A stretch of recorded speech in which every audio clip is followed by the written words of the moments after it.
The scene has changed from Florence to Rome, from the city of hard heads, sharp wits, light feet, graceful movement, to a city of weight, a city that is like a huge compost heap of human hopes and ambitions. A wilderness of imperial splendor, despoiled of its ornament, almost indecipherable. Only one bronze emperor, Marcus Aurelius, who was above ground in the sunshine throughout the centuries.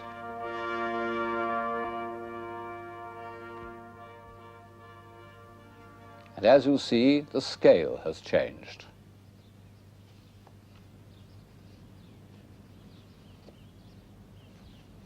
This is part of the courtyard of the Vatican, at the end of which the architect Bramante has built a sun trap known as the Belvedere, from which the Pope could enjoy a view of the ancient city.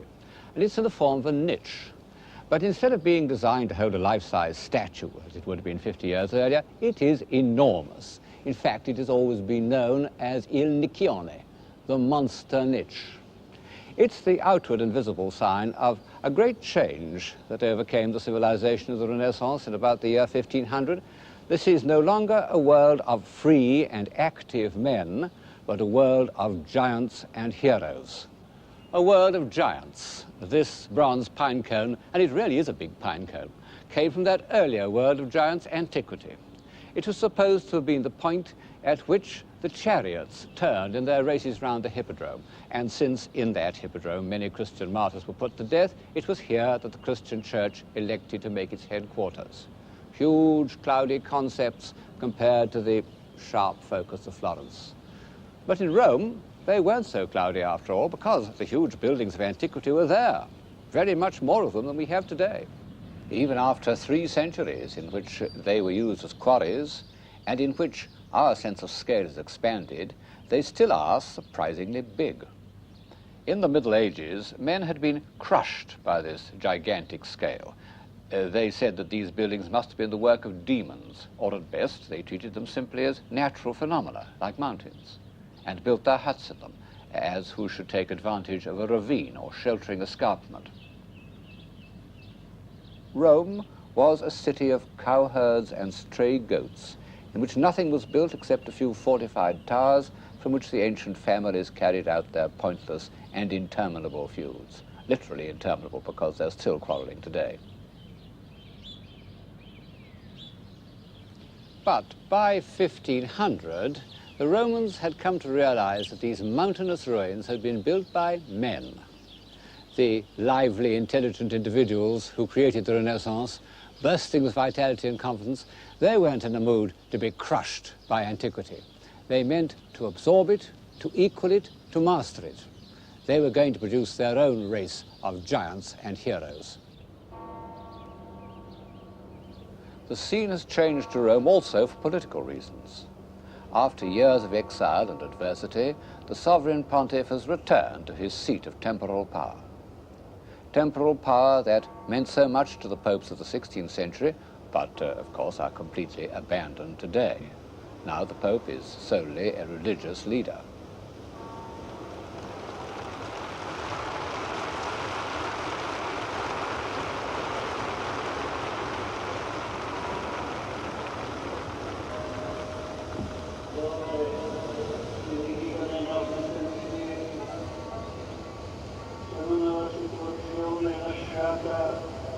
dal recente conflitto nel Medio Oriente e nel mondo.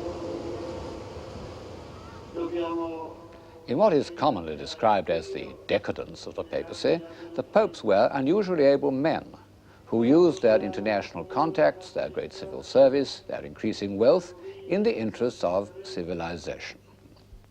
And even Sixtus IV, who was as brutal and cunning as he looks, founded the Vatican Library and made the great humanist Plotina its first prefect.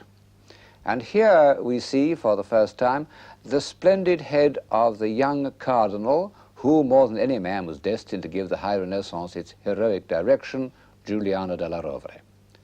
What a lion he looks compared to the donkeys of the papal secretariat. And when he became Julius II, he was able, by magnanimity and strength of will, to inspire and bully three men of genius, Bramante, Michelangelo, and Raphael. This program is about a few individuals of genius. And two of them, Michelangelo and Raphael, were, to some extent, the creation of Julius.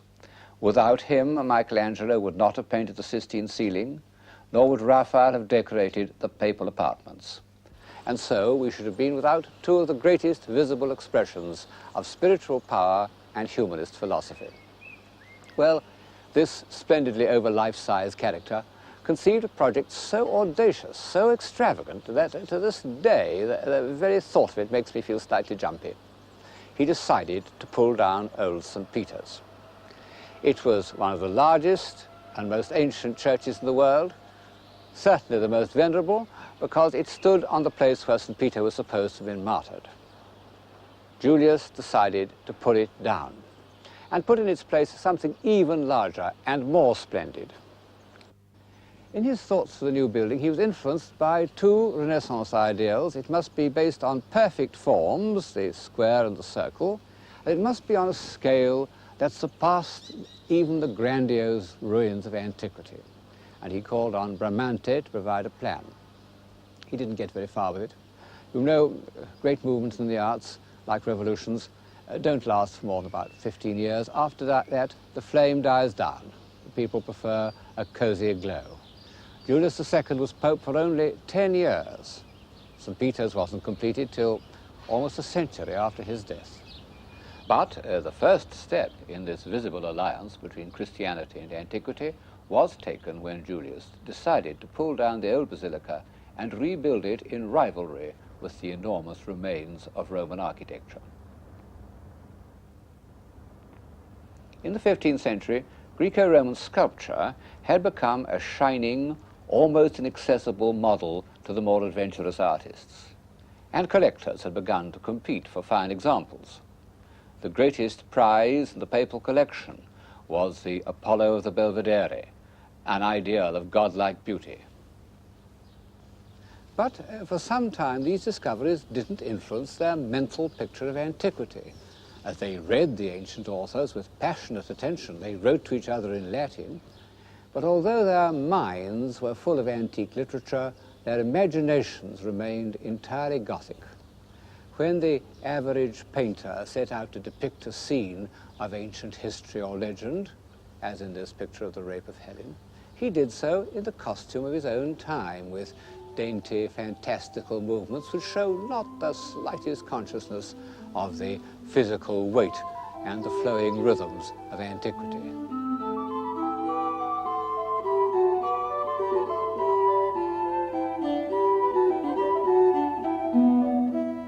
Well, these are not ancient Greeks, but 15th century Florentines. And the funny thing is that the humanists, who took such trouble about the text of an author like Livy, accepted a picture like this of the death of Julius Caesar as a correct representation of the event. And as long as there was this rather comical discrepancy between the written word and the image, antiquity couldn't exert its humanizing power on the imagination. I suppose that the first occasion in which the dream of antiquity is given a more or less accurate visible form is the series of decorations representing the triumph of Caesar, done for the court of Mantua by Mantegna in about 1480.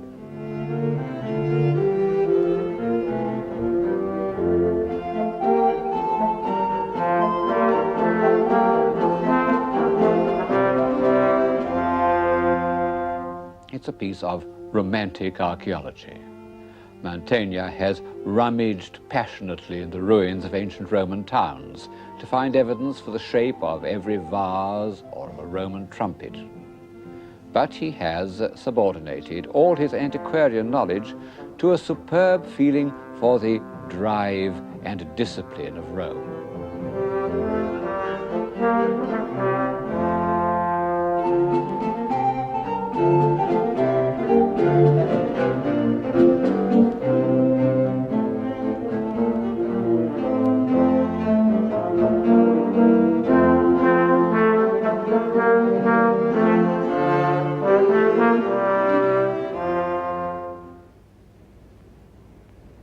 I said that the gigantic and the heroic spirit of the High Renaissance belongs to Rome, and it's true. But there was a sort of prelude in Florence.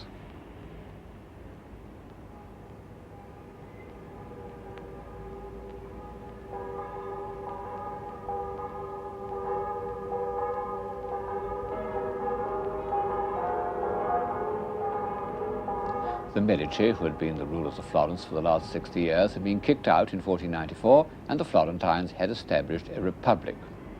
They made speeches full of the noble puritanical sentiments which pre-Marxist revolutionaries used to dig up out of Plutarch and Livy, and to symbolize their convictions, they re-erected two statues by Donatello, the Lion of the Republic called the Marzocco, and Judith the Tyrant Slayer, two figures belonging to an earlier period of Florentine liberty.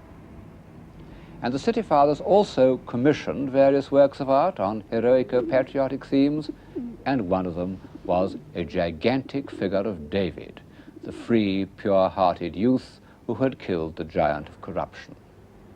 And the commission was given to an alarming young man who had just returned from Rome to his native city, Michelangelo. Only 25 years separate this marble hero from the dapper little figure which had been the last word in Medician elegance, the David of Verrocchio, and you see there really has been a turning point in the human spirit.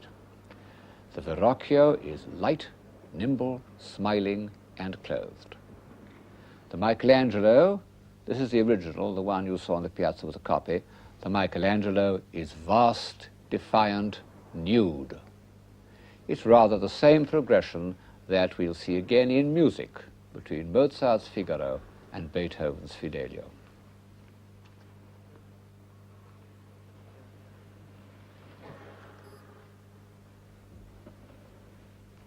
What a man. Everyone who met Michelangelo recognized that he had an unequaled power of mind and skill of hand. Even as a boy, his spiritual energy terrified people. Personally, I believe that this small figure, which he carved in Bologna when he was under 20, is a self-portrait. And it shows that he never changed, except that he grew sadder like the rest of us. It has the indignant singleness of purpose that alarms ordinary accommodating citizens. And in a way, his art never changed. This relief of a battle is certainly one of his earliest works, and already one sees the same expressive poses that reappear on the Sistine ceiling, even in the Last Judgment. It's inspired by a Greco-Roman relief. Antique art was always to Michelangelo a kind of quarry from which he dug out his ideas of form. But of course, it's still rather a rough version of antiquity, and when he went to Rome, he was able to make much more finished versions of antique sculpture, some that were actually passed off as originals. This one even achieves some of the unpleasant smoothness of a Roman copy. But when he returned to Florence, he was able to charge this worn-out style with his own vigor and potency. Seen by itself, the David's body might be some unusually taut and vivid work of antiquity. It's only when we come to the head that we're aware of a spiritual force that the ancient world had never known. I suppose that this quality, which I've called heroic, isn't a part of most people's idea of civilization. It involves a contempt for convenience and a sacrifice of all those pleasures that contribute to what we usually call civilized life. It's the enemy of happiness. And yet, we recognize that to despise material obstacles and even to defy the blind forces of fate is man's supreme achievement.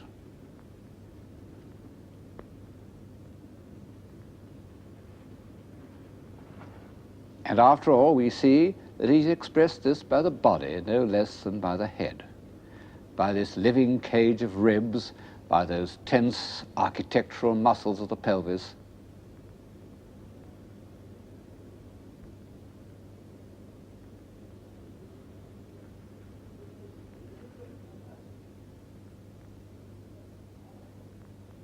Above all, by this huge Florentine hand, so far from the antique tradition of ideal beauty.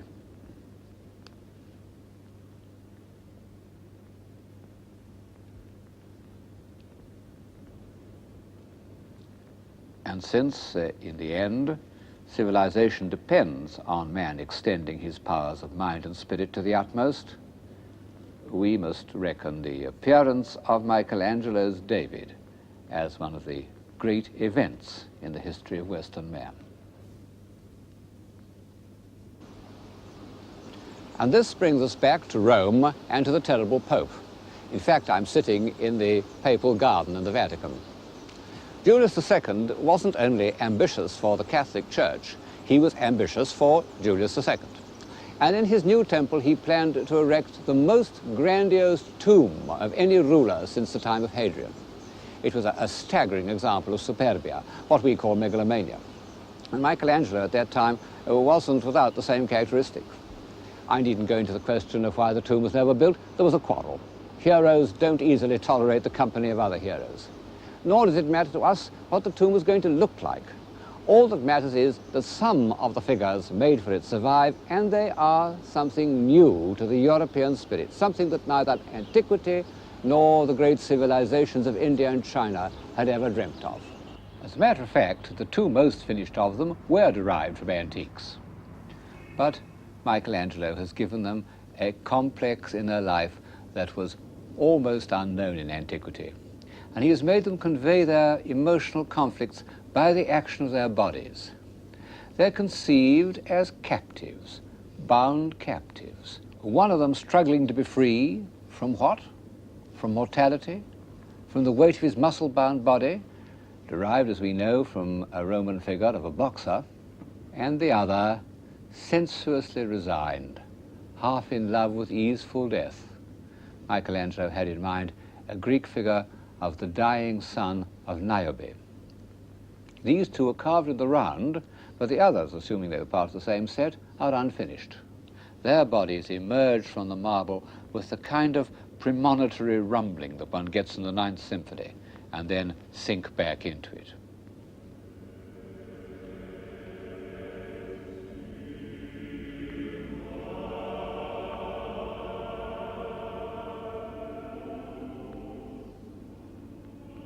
To some extent, the rough marble is like shadow in a Rembrandt, a means of concentrating on the parts that are felt most intensely.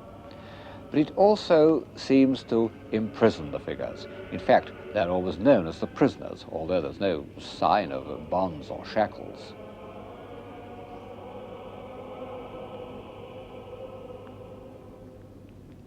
As with the finished captives, one feels that they express Michelangelo's deepest preoccupation, the struggle of the soul to free itself from matter.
I'm standing in the Sistine Chapel, and above my head is one of the greatest works of man, Michelangelo's ceiling.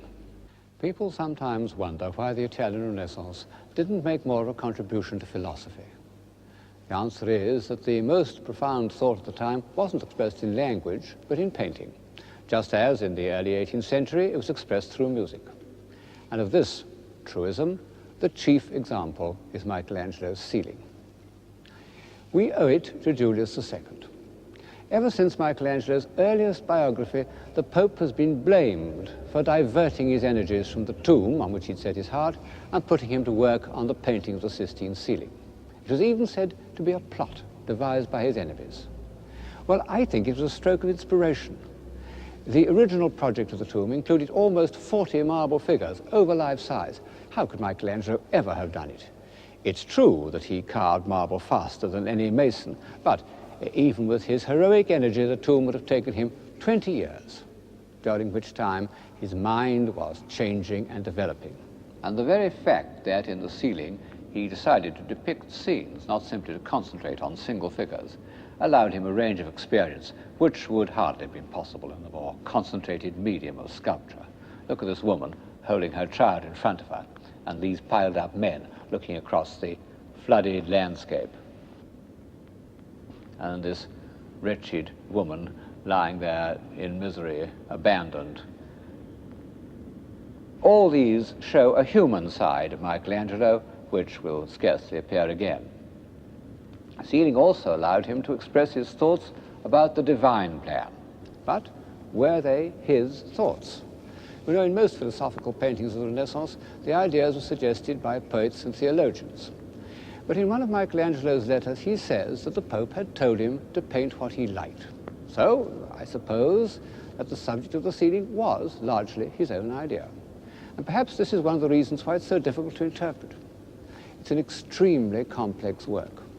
Viewed from the ground, there's an acute physical difficulty in concentrating long enough to relate the scenes and the individual figures to each other. Some scenes are clear, the contrast between the confident, sensual twist of Eve's body before the fall and the huddled, desperate animal after. As for the general scheme, I think at least one thing is certain.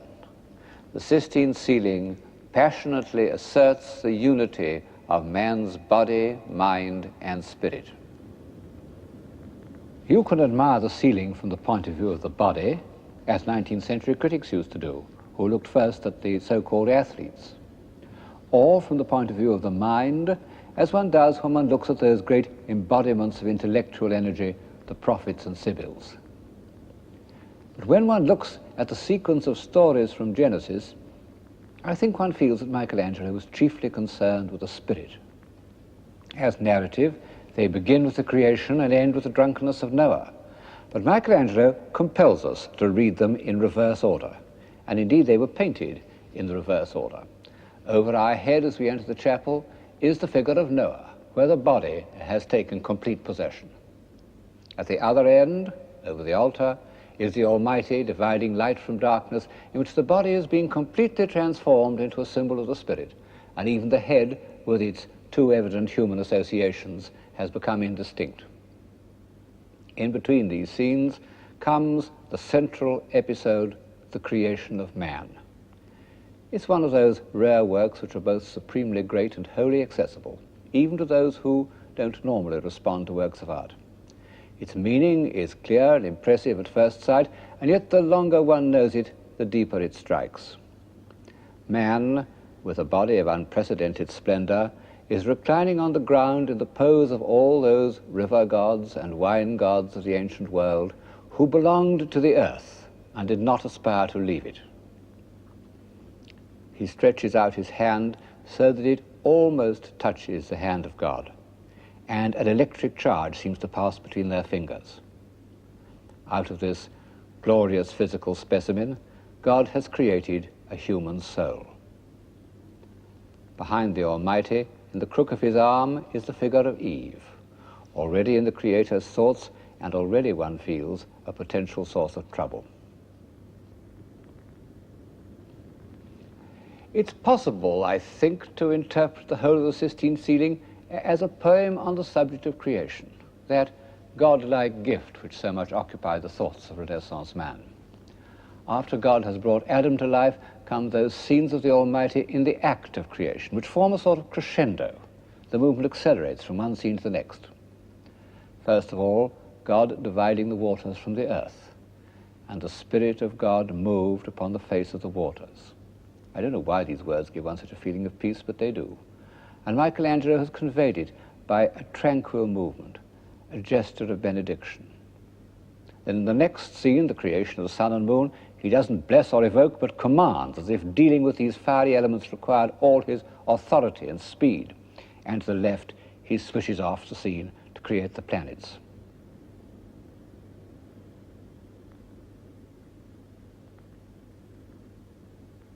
Finally, we're back at the separation of light and darkness, of the rare attempts of finite man to set down an image of infinite energy.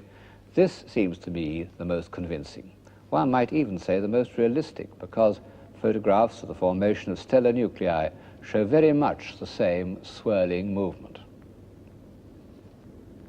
Michelangelo's power of prophetic insight gives one the feeling that he belongs to every epoch, most of all, perhaps, to the epoch of the great Romantics, of which we are still the almost bankrupt heirs. It's the quality that distinguishes him most sharply from his brilliant rival, the second hero of this program, Raphael. Raphael was above all a man of his age. Even in his early work, still painted in the clear, self-contained style of the 15th century, he's begun to absorb and harmonize all that was being felt or thought by the finest spirits of his time. He is the supreme harmonizer. That's why he's out of favor today. One couldn't write a bestseller about Raphael. I suppose one must allow that, as works of art, Raphael's frescoes aren't all that easy to enjoy. Even in the 18th century, when Raphael stood at the summit of an established Olympus, Sir Joshua Reynolds warned young artists not to be disappointed by their first visit to the Stanze, but to go on looking and looking till finally they understood the restrained but perfectly balanced language in which he expresses his ideas. I've tried to follow his advice over the last 40 years, and I promise you, it's been worth the effort. Raphael came from Urbino, where his father was court painter. And it's reasonable to suppose that he was introduced to the papal service by his compatriot, Bramante, who was not only the architect of the new St. Peter's, but seems to have been on relatively intimate terms with Julius II. At the time, Raphael was 27. He'd only once tried his hand at mural painting. He'd shown no evidence at all that he could cope pictorially with great ideas, and yet Julius had the insight to commission this young man to decorate the library and study which was to be the center of the Pope's life, where he was to meditate on theology, decide on action. The decorations must, in some sense, project and harmonize his thoughts. No doubt Raphael had passed much of his boyhood in Urbino in the Paris Library, where paintings of poets and philosophers and theologians were placed above the shelves containing their books. And when he came to decorate what in effect was a branch of the papal library, he determined to carry the same idea further. He would not only portray the figures whose books were on the shelves below, he would relate them to each other and to the whole discipline of which they formed a part. He must have had advice from the learned, cultivated men who made up about a third of the papal curia, but that sublime company wasn't assembled by a committee. It represents human reason. It's always known as the School of Athens, and on the opposite wall is divine reason, known for some reason as the Disputa. On the subsidiary wall, the window wall, is poetic inspiration, Apollo and the Muses, known as the Parnassus. Everything in the groups is thought out. For example, of the two central figures in the School of Athens, Plato, the idealist, is on the left, and he points upwards to divine inspiration. And beyond him, to the left, are the philosophers who appeal to intuition and to the emotions. We recognize Socrates, but many of the others can't be identified. We can be certain only that these noble human beings are passionately engaged in a search for truth.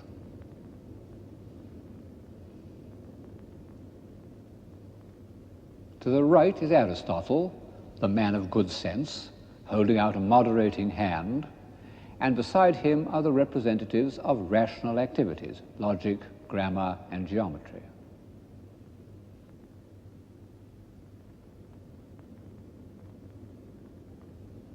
Curiously enough, Raphael has put his own portrait in this group, next to a bearded philosopher who seems to be an ideal portrait of Leonardo da Vinci, perhaps intended to represent Pythagoras, and below them is a group of beautiful young men looking over the shoulder of a bald-headed geometer, Euclid, I suppose.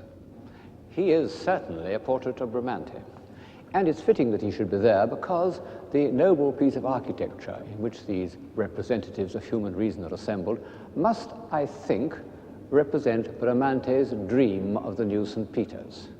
Raphael himself was later to become an architect, and a very fine architect. But in 1510, he couldn't possibly have conceived a building like this, one of the most life-enhancing effects of space in art. It may have been designed by Bramante, but Raphael has made it his own. Like all great artists, he was a borrower. But he absorbed his borrowings more than most. One has a vague feeling that these figures are inspired by Hellenistic sculpture. I suppose that's one of the things that makes him distasteful to us. But every figure in this picture is pure Raphael, or every figure but one. This morose philosopher does not occur in the drawing, the full-size drawing for the fresco, which by a miracle has survived. We can see where he comes from, the Sistine ceiling. Michelangelo wouldn't let anyone in there while he was at work, but Bramante had the key. And one day, when Michelangelo was away, he took Raphael in with him. Who cares? The great artist takes what he needs.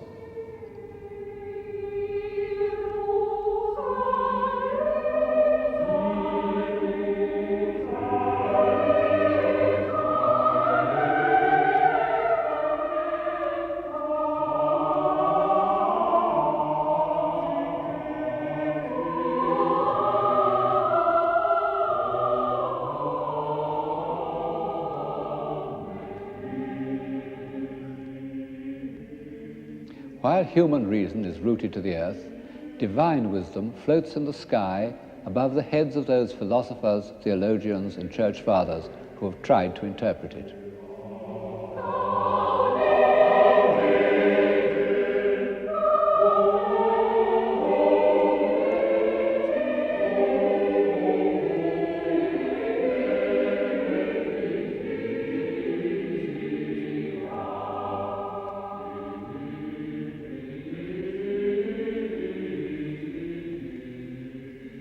For all these figures, Raphael made studies which are models of the academic style of drawing. He even made nude studies of whole groups to get the underlying structure solid and real enough. How Michelangelesque that left-hand figure is. Then other studies of the flow of drapery. But when he came to the final design, all these ideas are enriched and developed. The seekers after revealed truth are arranged with the same regard for their relations with each other and with the philosophic scheme of the whole room that exists in the School of Athens, insofar as civilization consists in grasping imaginatively all that's best the thought of a time. These walls represent a summit of civilization.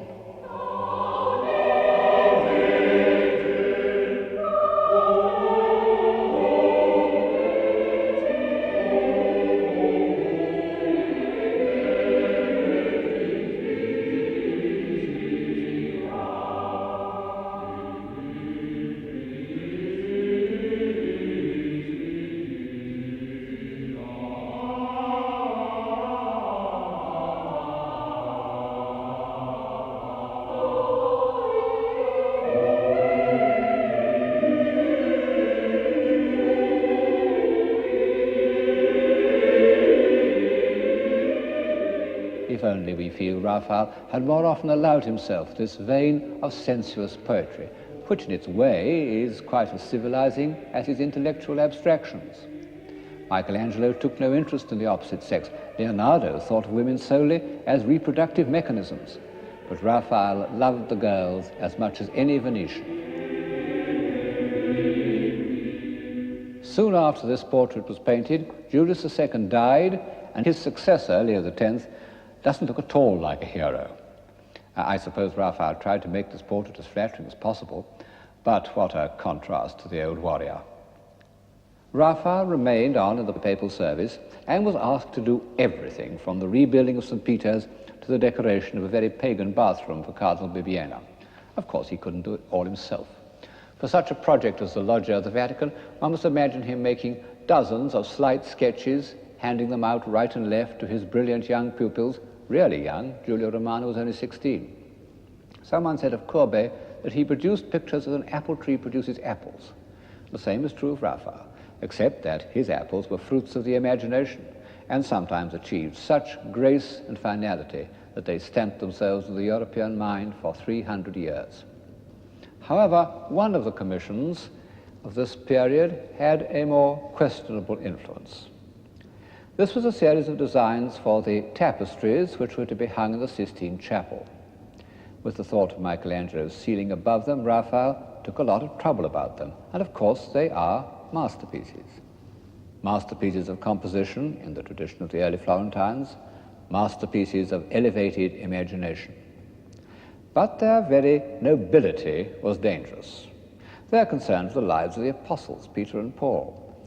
Well, St. Peter was a poor fisherman. Raphael has made him and all his companions uniformly handsome and noble. Where can one find more impressive human types than in the group of apostles who listened to Christ's charge, "Feed my sheep"?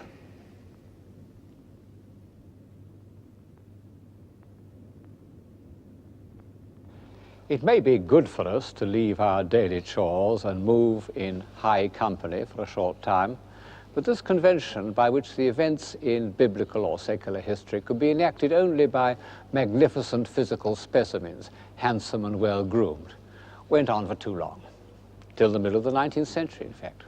Only a very few artists, perhaps only Caravaggio and Rembrandt in the first rank, were independent enough to stand against it.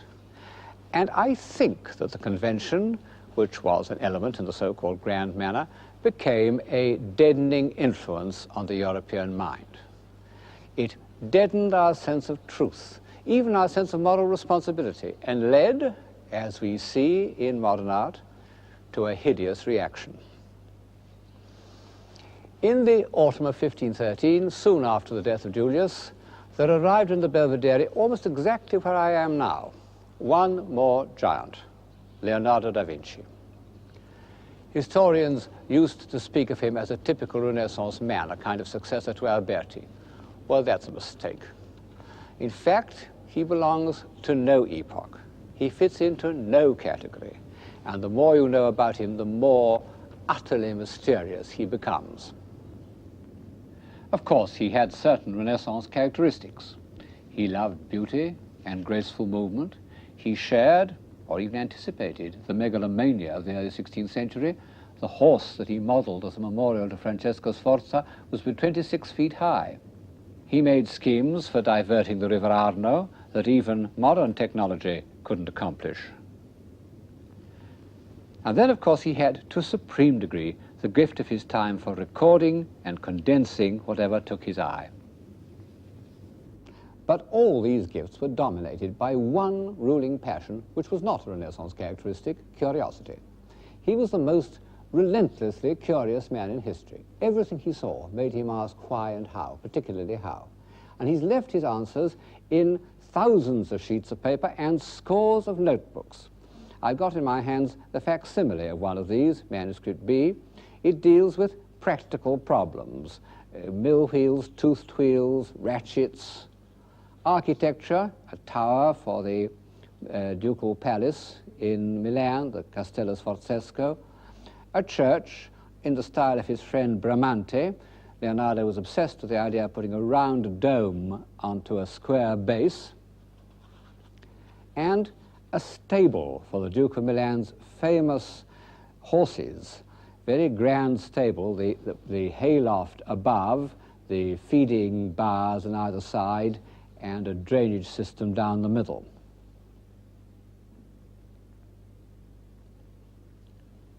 And then the other aspect of Leonardo's mind, his interest in theoretical and mathematical problems.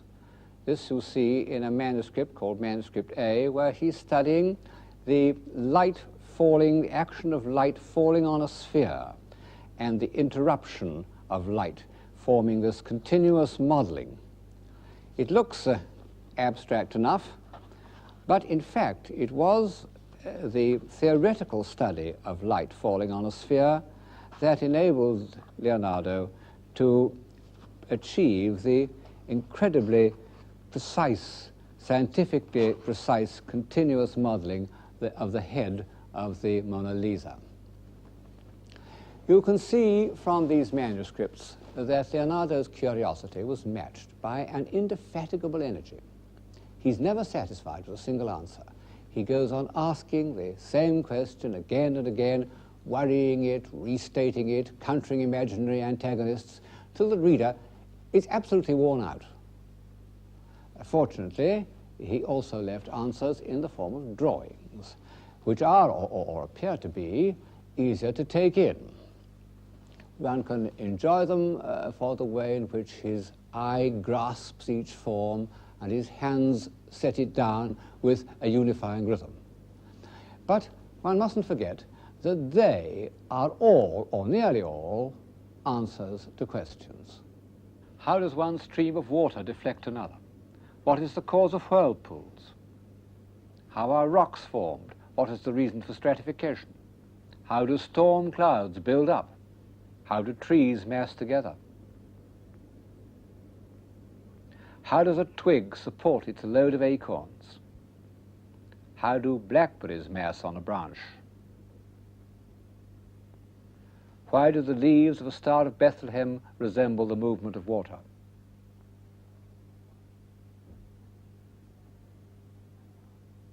What is the structure of a bird's wing? How does a bird fly? Of all these questions, the ones he asks most insistently concern man. Not the man of Alberti's invocation with wit, reason, and memory like an immortal god, but man as a mechanism. How does he digest?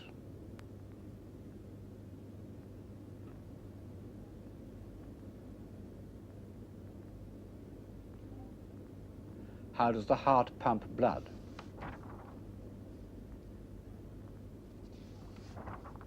How does a child live in the womb?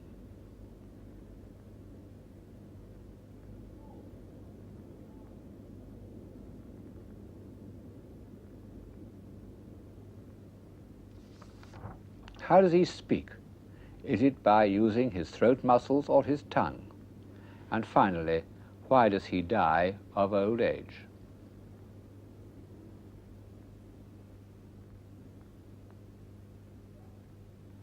Leonardo discovered a centenarian in a hospital in Florence and waited gleefully for his demise in order to examine his veins.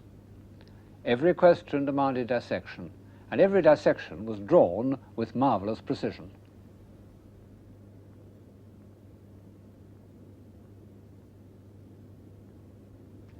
And at the end, what does he find? That man, although remarkable as a mechanism, is not at all like an immortal god. He's not only cruel and superstitious, but feeble. If Michelangelo's defiance of fate was heroic, there is something almost more magnificent in the way that Leonardo, that great hero of the intellect, confronts the inexplicable, ungovernable forces of nature. And it was in Rome, in the very year that Raphael was celebrating the godlike human intellect, that Leonardo used his scientific knowledge of the movement of water to express his feelings of human insignificance. The painstaking way in which he depicts these disasters shows a strange mixture of relish and tragic indignation. On the one hand, he is the patient observer of hydrodynamics. On the other hand, he is King Lear defying the deluge. Blow winds and crack your cheeks, rage blow, you cataracts and hurricanos, spout till you have drenched our steeples, drown the cocks. We are used to catastrophes. We see them every day on film and television. They contribute to our pessimism. But coming from a perfectly endowed man of the Renaissance, these extraordinary drawings of the world destroyed by flood are prophetic.